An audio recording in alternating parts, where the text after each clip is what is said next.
Welcome to the Folktale Project. This is Dan Scholz. This week, I'm bringing you 3 stories from Hans Christian Andersen.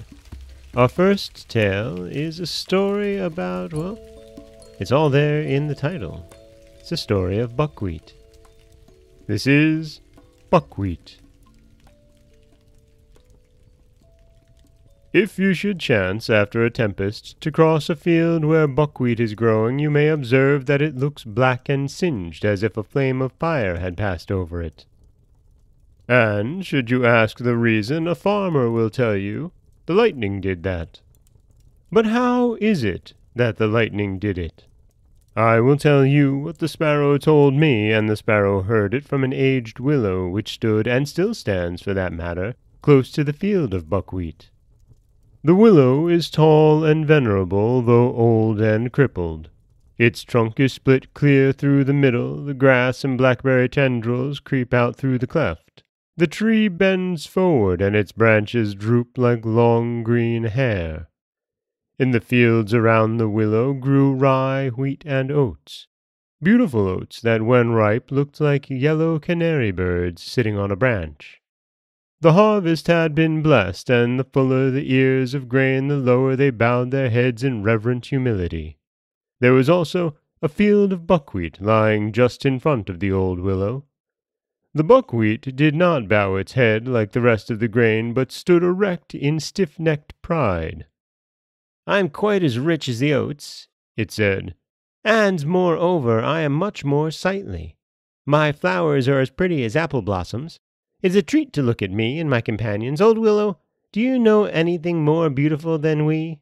The willow nodded his head as much as to say, "Indeed I do."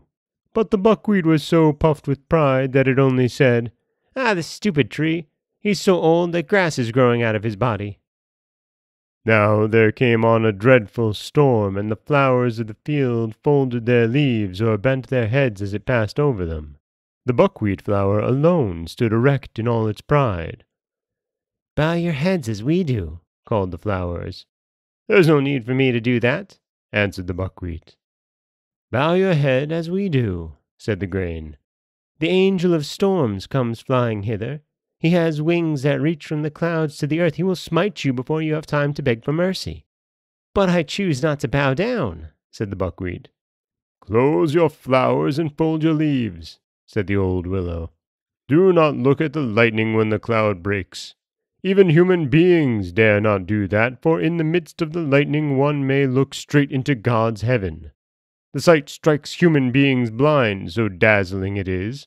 What would not happen to us, mere plants of the field, who are so much humbler if we should dare so?"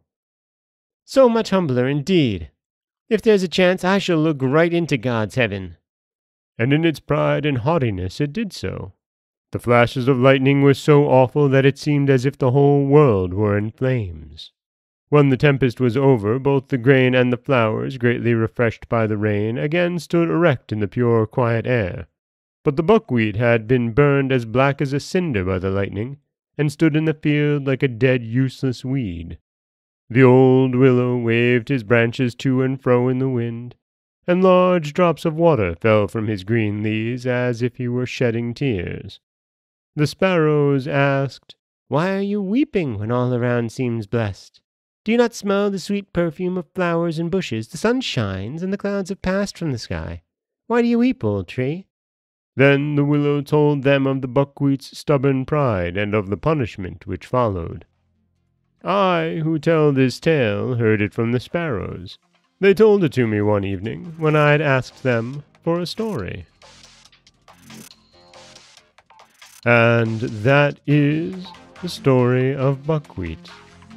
Very Hans Christian Andersen tale, telling us all about how buckwheat got its singed look. This is Dan Scholz of the Folktale Project. Don't forget that you can subscribe to the podcast on Apple Podcasts, Stitcher, Google Play, Overcast, anywhere you like to get your podcasts. You can follow us on Twitter at Folktale Project. You can find us on Auto Radio, TuneIn Radio, iHeartRadio, Spotify, anywhere you like to listen.